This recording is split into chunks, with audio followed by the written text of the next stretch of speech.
आपण ही दोन दृश्य पाहतो। या ठिकाणी पंकजा मुंडे यांच्या घरी सुद्धा बाप्पाचं आगमन होतंय। पंकजा मुंडे यांच्याकडून बाप्पाची आरती करण्यात येते, बाप्पाचं स्वागत करण्यात येते। तर दुसरीकडे पुण्यामध्ये मिरवणूक निघालेली आहे।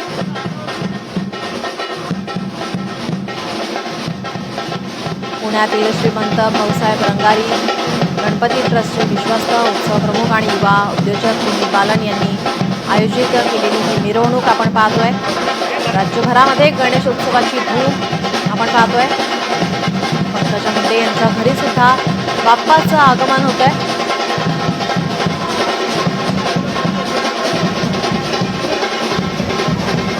पारंपरिक वाद्य वाजवत या ठिकाणी पुण्यामध्ये मिरवणुकीला सुरुवात झालेली आहे। श्रीमंत भाऊसाहेब रंगारी गणपतीची ही मिरवणूक आपण पाहतो एकीकडे, तर दुसरीकडे पंकजा मुंडे यांच्या घरी बाप्पाचं आगमन झालेलं आहे।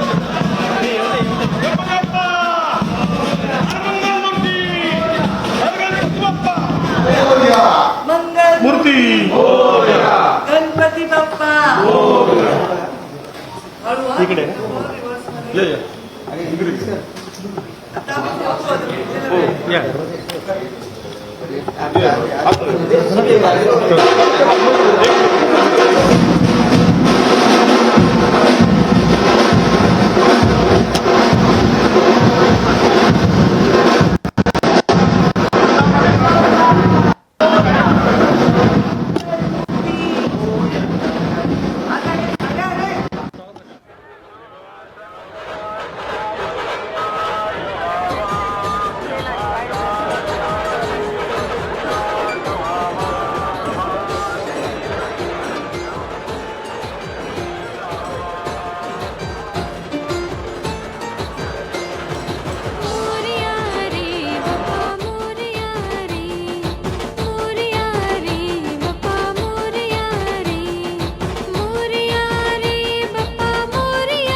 या भगिनी आपल्या समोर आहे। ताई, काय सांगाल? मोठा उत्साह यामध्ये सगळा दिसत आहे। हो, हा उत्साह दरवर्षी असतो आणि म्हणजे आम्हाला हा मिळालेला एक प्लॅटफॉर्म आहे। म्हणजे महिला कार्यकर्ता पण तुम्ही बघाल भरपूर आहेत। आमचाही तेवढाही उत्साह असतो 10 दिवस आदले दिवस, त्याच्यानंतर सुद्धा आमचाही तेवढाच उत्साह असतो आणि आम्ही आतुरतेने दरवर्षी वाट बघतो या दिवसाची। डीजे मुक्त उत्साह पार पडतोय, परंतु उत्साह काही कमी होत नाही। ऍक्च्युली डीजे मुक्त जर म्हणत असाल तर आमचं जे मंडळ आहे ते आधीपासूनच पारंपरिक पद्धतीनेच आपण बाप्पा नेतोय। म्हणजे जर आमचा रथ पाहिला तर तो रथही आमचा अगदी पारंपरिक पद्धतीने सजवलेला असतो। जे आमचे कार्यकर्ते आहेत ते स्वतः तो रथ घेऊन जात आहेत। आणि दुसरा महत्वाचा मुद्दा म्हणजे तुम्ही जर डीजे म्हणताल तर आम्हाला त्याबाबत म्हणजे एक महत्वाचं वाटतं की यावर्षी आम्ही सगळ्यांसाठी डीजे मुक्त केलं। आम्ही स्वतः पूर्वीपासूनच डीजे मुक्त आहोत। हो, ते तर आम्ही पहिल्यापासूनच डीजे मुक्त आहोत, हे मात्र खरं आहे। खूप वर्षापासून असंच आहे आणि त्या गोष्टीची आम्हाला ओढही नाही आहे कधी डीजेची वगैरे। त्यामुळे हे आपला पारंपरिक सोहळा आहे आणि आम्हाला तो तसाच आवडतो। आपण पाहिलं की डीजे नसताना सुद्धा सोहळा मोठा उत्साह जो आहे तो या ठिकाणी पार पडत आहे। पावसाची रिमझिम आपल्याला सुद्धा पाहायला या ठिकाणी मिळत आहे।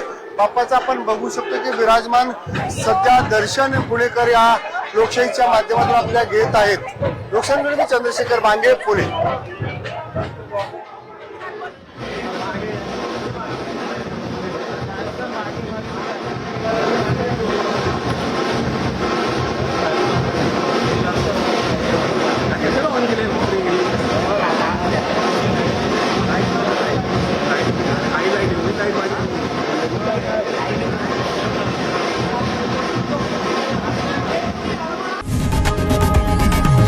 लोकशाही मराठी ऐका, पहा, जागरूक रहा।